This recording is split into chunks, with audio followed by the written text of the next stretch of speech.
Corona पर भी जैसे कल चर्चा हुई, मुख्यमंत्री जी ने जवाब दिया कि ऑक्सीजन से कोई डर नहीं। पीजीआई की एडमिशन क्यों बंद करी गई? मतलब आउटडोर ही बंद कर दिया 1 हफ्ते तक। ऑक्सीजन की कमी है, ये आंकड़े ठीक नहीं हैं, आंकड़े आना चाहिए और पिछली जो हुई उससे सबक लेना चाहिए, आगे की तैयारी करना चाहिए। जैसे पहली जो वेव थी उसके और दूसरी वेव के बीच में कोई तैयारी ऐसी नहीं करी गई और उसी टाइम हम सतर्क होते तैयारी करते तो शायद बहुत सारी जानें बचती और काफ़ी लाभ भी होता। अब भी सतर्क रहना चाहिए। मैंने यही पूछा भाई कितने फ्रंटलाइन वर्कर आपने भर्ती कर लिए, कितने डॉक्टर किए, कितना इंफ्रास्ट्रक्चर बना लिया, कितना वो है, इसलिए तो अभी कोई बात खुल के नहीं आई। अब भी मेरा यही है कोई पिछले उससे नुकसान से वो एक जान लेना चाहिए और अपनी तैयारी करनी चाहिए। सर, इसी में ऑक्सीजन से की कमी में कोई भी मौत नहीं हुई, ये फ्लोर पर कह दिया गया है सरकार द्वारा कि ऑक्सीजन की कमी से कोई मौत नहीं हुई हरियाणा में। हाँ, ये कहा उन्होंने, वो कह रहे कुछ कहते लेकिन गलत। सदन के अंदर ऐसी बात कही जा सकती है जो प्रैक्टिकल कहने तो नहीं चाहिए, ये तो सबको मालूम है। मैं तो खुद स्वयं अस्पताल में था, कभी 2 घंटे ऑक्सीजन बच जाती थी, कभी कहीं से इनाम कराते थे, कहीं से कराते थे। तो कहीं ऑन रिकॉर्ड ना आए इसीलिए बंद किए थे क्या पीजीआई के द्वारा? ऑन रिकॉर्ड आ जाती बात।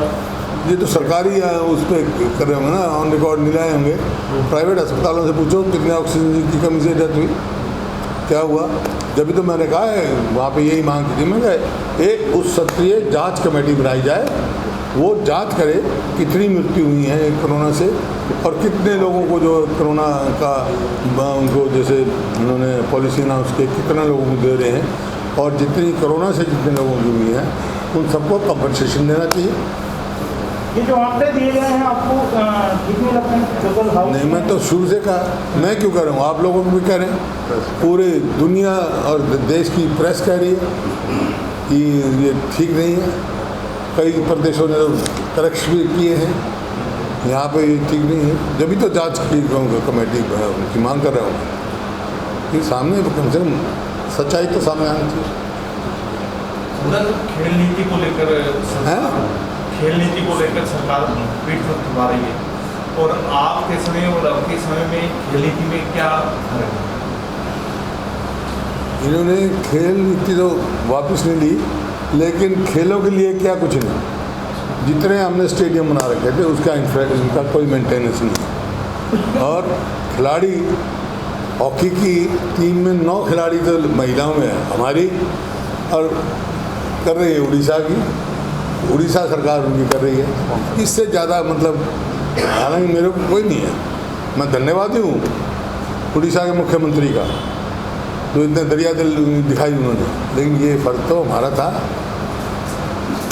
तो आगे के लिए आपका क्या? और जो है इसको जो अपना चोपड़ा है, इसको मैंने कहा है अभी हाउस पास करे, ऑनरेरी कर्नल बनाए, तो उसको दैया को डीएसपी भर्ती करो, पुनिया को डीएसपी भर्ती करो। जो 2 खिलाड़ी हमारे हॉकी टीम में ले गए हैं उनको अच्छा हो दो। अब तक कोई इन्होंने, बल्कि वो डीएसपी की प्रमोशन नहीं, डीएसपी भर्ती करने बंद कर दिए। जो फोर्थ का या उसमें लिए थे कितने बच्चे वो निकाल ही दिए स्पोर्ट्स कोटे से, हैं?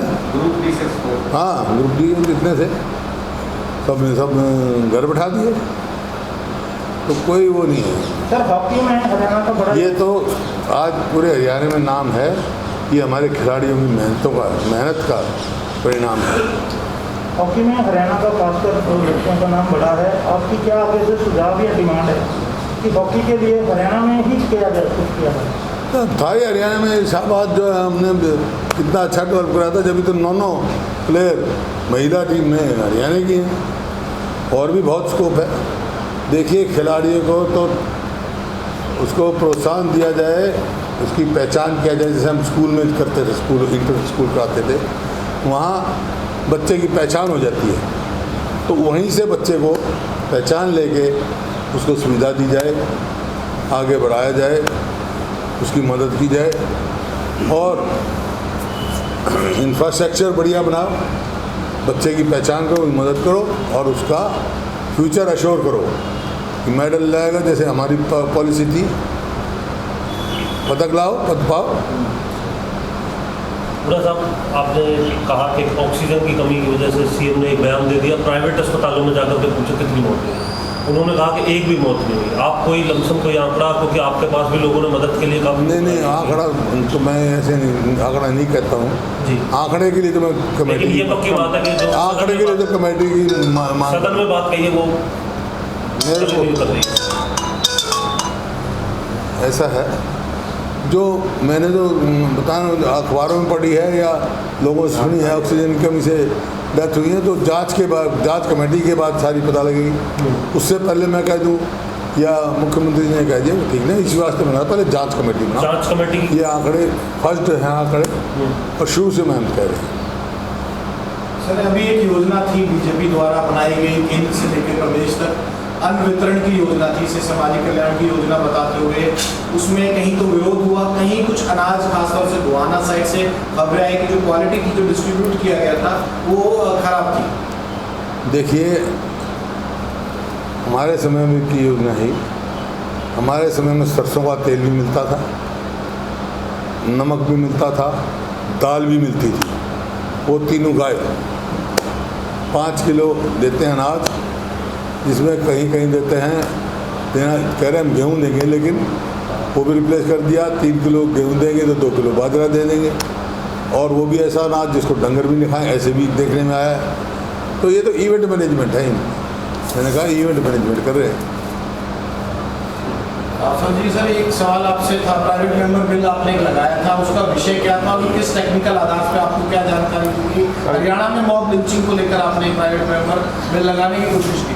कल विधानसभा में हमने ये अपनी बात को उठाया था, और ये कि एलआर की ओपिनियन ये कि कानून जो है पहले से मौजूद हैं, तो उसके ऊपर एतराज़ किया था। ये हर एक कानून अगर बनाने का अधिकार विधायकों का है, और अगर प्राइवेट मेंबर बिल भी हमें अधिकार के तौर पे है, अगर हमारे उसके कंसिडर नहीं करोगे, आप एलआर के ओपिनियन लेके कर दोगे तो गलत है, गलत परंपराएं हैं। एलआर के ओपिनियन नहीं, विधायक पेश करना और उसको स्वीकार अस्वीकार करना वो विधानसभा का है, लेकिन विधायक का एक अधिकार है कि वो बिल, प्राइवेट मेंबर बिल को पेश करे और उसको कंसिडर करे। इस बात के लिए हमने जो है कल एतराज़ करा भी था, और उसको स्पीकर महोदय को हमने उसकी बात को उसको कहा भी था कि ये आप जो है गलत परंपराएं जो है विधानसभा में जो होने दे रहे हैं, ये गलत है। आपकी तरफ से जो ड्राफ्ट किया गया, आपने जो तैयारी की थी, उसमें था क्या, उसकी ज़रूरत क्यों पड़ी? ज़रूरत जिस तरीके से आज के दिन माहौल है, ऐसी घटनाएं घटती हैं, और एक आदमी को अपनी सुरक्षा के प्रति उसको संदेह रहता है कहीं ना कहीं वो है, इसलिए कानून को मजबूत बनाने के लिए उसमें विश्वास रहे, और उसमें कानूनी प्रक्रिया में उसको मदद हो, उसको कल को कुछ ऐसी घटना हो तो उसको मुआवजे के तौर पर उसको जो है हम सुरक्षित कर सकें, उसको कर सकें। इसलिए कानून को मजबूत और सुदृढ़ करने की हमारी जो थी, और वक्त के साथ साथ कानूनों को मजबूत करने की ये प्रक्रिया चलती रहती है, और इसी की तरह से उसमें हमने प्राइवेट मेंबर बिल को पी। सर, कई के विधायकों से हमने कल बात की थी, उनका ये कहना था कि किसानों पर 2 बार चर्चा सदन में हो चुकी है, लेकिन विपक्ष देखिए, आपका लिखा हुआ है अखबार में, ऑक्सीजन के लिए तड़पते रहे मरीज, 8 की टूटी सांसें। ऑक्सीजन की कमी के खिलाफ अस्पताल की हाई कोर्ट से गुहार। दीन के अस्पताल में रोज़ ऑक्सीजन के 100 सिलेंडरों की खपत, 45 ही बचे, 70 मरीज भर्ती। हर जगह ये इतने ही, मैं तो वहाँ था। और ऐसी बात है ना, प्राइवेट हस्बैंड, इसी वास्ते उच्च स्तरीय जाँच मांगी है।